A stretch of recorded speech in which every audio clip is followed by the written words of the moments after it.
Zen Buddhist master Dogen Zenshi was the founder of the Soto school of Zen Buddhism in Japan, which promotes sitting meditation as the way to enlightenment. The Buddhist master was one of the most remarkable Zen masters in history and was also an outstanding poet.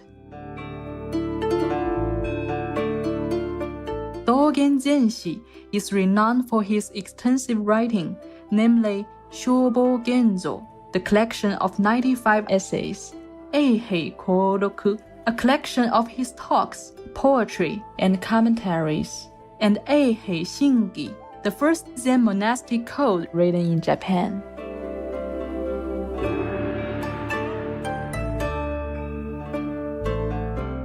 Master Dogen Zenshi was best known for Zazen meditation, as well as for his poetry that acts as a complement to the enlightening experience. The book, The Zen Poetry of Dogen, Verses from the Mountain of Eternal Peace, was compiled by Dogen scholar Dr. Stephen Hine. It is a complete translation of Dogen's collection of 31-syllable Japanese poetry, or waka, plus a translation of a selection of the master's Chinese verse, or kanshi. It offers a distinct and revealing insight into Master Dogen's unique style of Zen naturalist and ascetic philosophy. Spiritual poems are known to elevate loving consciousness and calm the soul.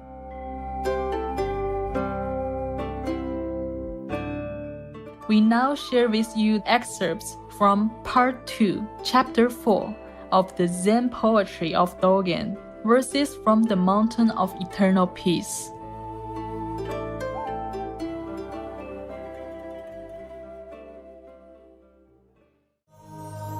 Sango-style poems. The mountain filled with leafless trees, crisp and clear on this autumn night, the full moon floating gently above the cluster of roofs, having nothing to depend on and not clinging to any place. Free, like steam rising from a full bowl of rice, effortless, as a fish swimming and splashing back and forth, like drifting clouds or flowing water. If you take this portrait of me to be real, then what am I, really? But why hang it there, if not to anticipate people getting to know me? Looking at this portrait, can you say that what is hanging there is really me? In that case, your mind will never be fully united with the wall, as in Bodhidharma's wall-gazing meditation cave. My nose higher than a mountain, my eyes as bright as ocean water, my head moving freely like a fan, my feet as pointy as a donkey's.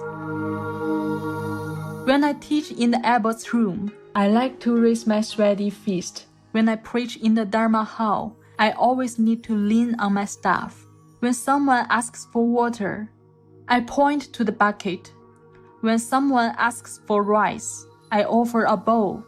Previously, I observed the precepts down to the minutest details, like some kind of trained animal. Now, even though I wear Shakyamuni's robe, everyone in heaven and on earth laughs and calls me an old rice bag.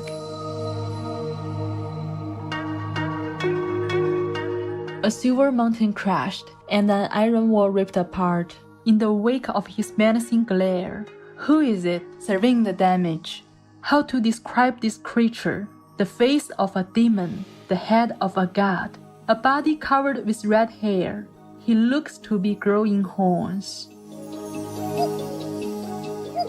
Treading along in this dreamlike, illusory realm, without looking for the traces I may have left, a cuckoo's song beckons me to return home.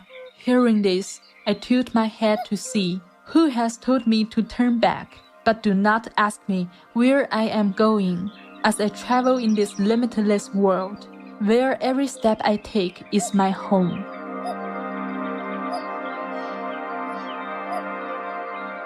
The original mind ground is at rest, naturally at one with the spiritual, without ever having to strive for the Dharma, experiencing the truth in this body. Forgetting about labels like sacred and profane, the world-honored one, Shakyamuni, was enlightened. On seeing the bright morning star, while looking up with a weary but enraptured face.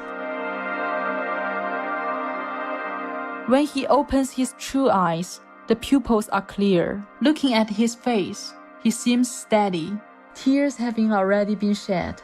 Though his son has entered the realm of the dead, Lord Yama, you won't catch him crying.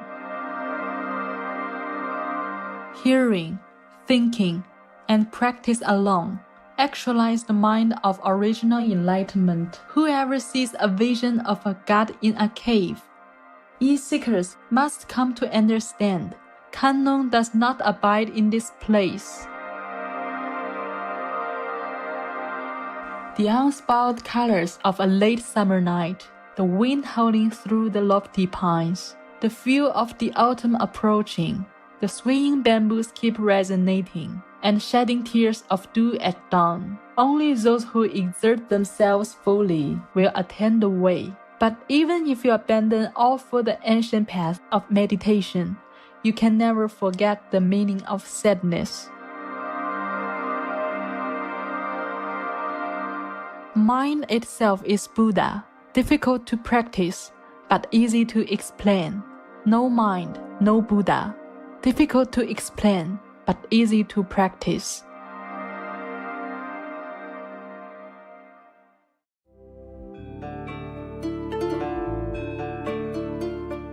Serene viewers, we thank you for your company on today's Words of Wisdom.